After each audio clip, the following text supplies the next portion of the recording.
Hello everyone, welcome to my new video. आज की इस वीडियो में मैं आपको बताऊंगी कि प्रॉफिट एंड लॉस, इसको हिंदी में बोलते हैं लाभ और हानि। क्या आपको प्रॉफिट और लॉस के सवाल कठिन लगते हैं और बार बार फार्मूला भूल जाते हैं? तो मैं इस वीडियो के द्वारा आपको बताऊंगी कि प्रॉफिट एंड लॉस का बेसिक कॉन्सेप्ट जो हमेशा के लिए क्लियर हो जाएगा। इस वीडियो में हम सीखेंगे कि कॉस्ट प्राइस क्या होती है, सेलिंग प्राइस क्या होती है, और प्रॉफिट क्या होता है एंड लॉस क्या होता है, and profit percentage and loss percentage, ये भी हम सीखेंगे। क्या परसेंटेज सीखेंगे, ठीक है, इसके बारे में। तो इस वीडियो को अंत तक ज़रूर देखें। सबसे पहले हम देखेंगे कि कॉस्ट प्राइस क्या होती है। सबसे पहले क्या देखेंगे, कॉस्ट प्राइस क्या होती है।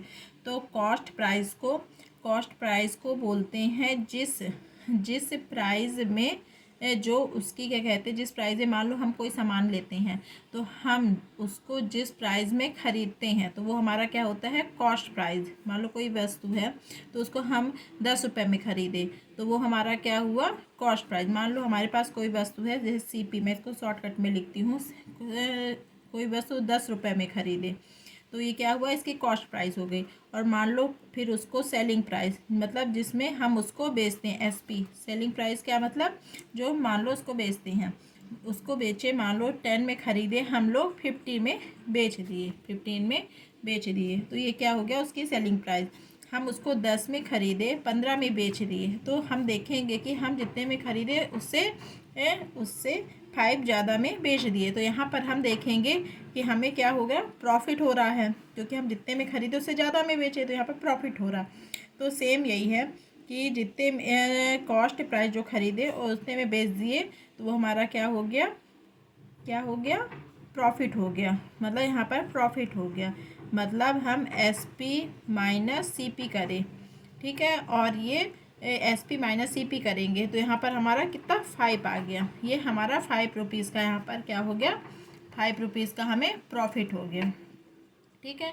अब हम लॉस देखेंगे कि मान लो ये हम कॉस्ट प्राइस हमारी 10 रुपीज़ की है, ठीक है, और हमने इसे को 8 रुपीज़ में बेच देते। मान लो हम पेपर 8 रुपये में बेचते तो हमारे पास यहाँ पर क्या होता है, यहाँ पर हम देखेंगे 8 माइनस 10 करते फिर तो हमारे पर यहाँ पर 2 रुपये, -2 आएगा। -2 मतलब हमें 2 रुपीज़ का क्या हुआ, यहाँ लॉस हुआ।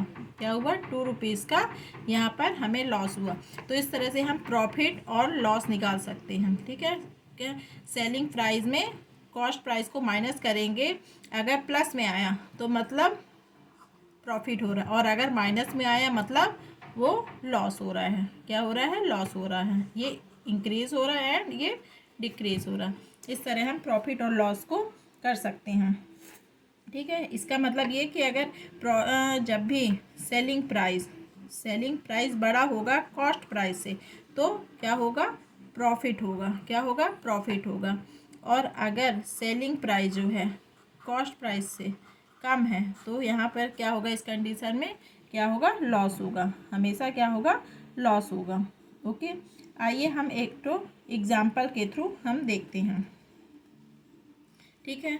जैसे मैंने एक एग्जाम्पल समझा दी, एक और एग्जाम्पल देती हूँ।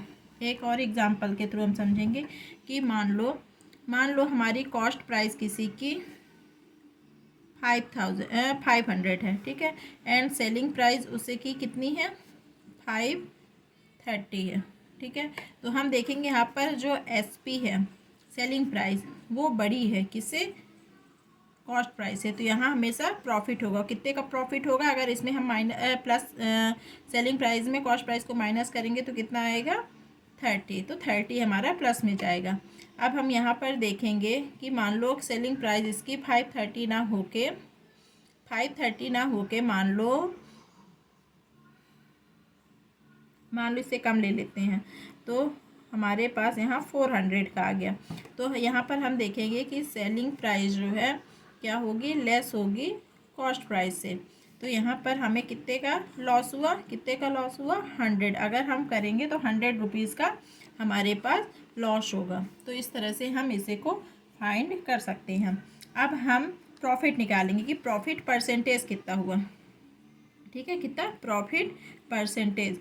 तो प्रॉफिट परसेंटेज निकालने के लिए हमेशा जो भी प्रॉफिट हुआ है, प्रॉफिट बटे कॉस्ट प्राइस इंटू 100 करेंगे।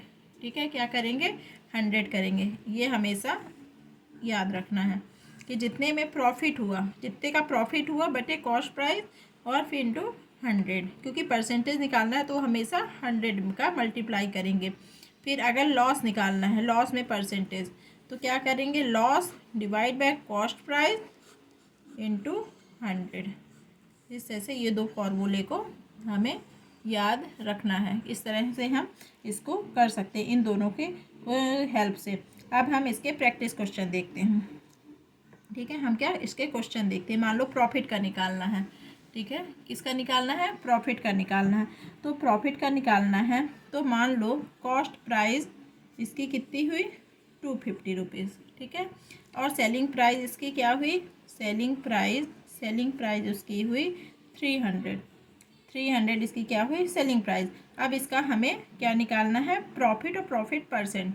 तो प्रॉफिट निकालना है, प्रॉफिट परसेंटेज निकालना है, दोनों निकालना है। तो हम इसको सबसे पहले माइनस करेंगे। तो माइनस करेंगे 300 माइनस 250। तो इसका आंसर क्या आएगा? इसका आंसर आएगा 50। कितना? 50 रुपीज़। मान लो ये रुपीज़ है, कोई हम इतने में खरीदे फिर इतने में बेच दिए, तो हमें कितने रुपीज़ का? 50 रुपीज़ का। अब कोई ये बोले कितने परसेंट का प्रॉफिट हुआ, तो प्रॉफिट निकालने के लिए हम प्रॉफिट परसेंट कितने का हुआ, क्योंकि हमने यहाँ देखा प्रॉफिट बटे कॉस्ट प्राइस, तो प्रॉफिट हमें कितने का हुआ? 50, और डिवाइड बाय कॉस्ट प्राइस क्या है हमारी? 250 इंटू 100 करेंगे। और इसको निकालने के बाद जो हमारा रिज़ल्ट आएगा वो कितना आएगा? 20% आएगा। आप ये कैलकुलेटर में भी इसको यूज़ कर सकते हैं। इस तरह डायरेक्ट 50 बटे 250 डिवाइड बाई 20/100, और इसको सॉल्व मैनुअली भी कर सकते हैं, ये इतना टफ नहीं है। अब हम इसका लॉस देखते हैं। लॉस का एक एग्जांपल देखते हैं। मान लीजिए कि हमारे पास कोई कॉस्ट प्राइस, मान लो हम कोई 600 रुपये में ख़रीदते हैं। ठीक है, और उससे को फिर हम कितने में सेल करते हैं? कितने में सेल करते हैं? मान लो 540 रुपये में। 540 रुपये में, तो इसमें हम देख के भी कर सकते हैं, क्योंकि कॉस्ट प्राइस हमारी 600 है और सेलिंग प्राइस 540 है, तो हम इसमें लॉस ही हुआ है, क्योंकि इसमें सेलिंग प्राइस कम है, कॉस्ट प्राइस ज़्यादा है। तो इसको लॉस निकालेंगे, तो लॉस कितने के? 540 माइनस 600 करेंगे तो कितना आएगा हमारा? 60, मतलब माइनस, मतलब लॉस में हुआ। तो 60 रुपये का हमारा क्या हुआ? लॉस हुआ। अब इससे का हम लॉस परसेंट में निकालेंगे कि कितने परसेंट का लॉस हुआ। तो हम वही करेंगे, loss divide by cost price into 100 करेंगे। तो हम यहाँ से देखेंगे 0 कट गया, 6 मतलब 10% का यहाँ लॉस हुआ। 10% का लॉस हुआ। इस तरह आप भी इस तरह के सवाल खुद भी हल कर सकते हैं। अगर आपको ये वीडियो पसंद आई हो तो इसे लाइक करें, अपने दोस्तों को शेयर करें, और चैनल को सब्सक्राइब करना बिल्कुल ना भूलें। मिलते हैं मैथ्स की एक आसान और मज़ेदार टॉपिक के साथ। तब तक के लिए थैंक यू।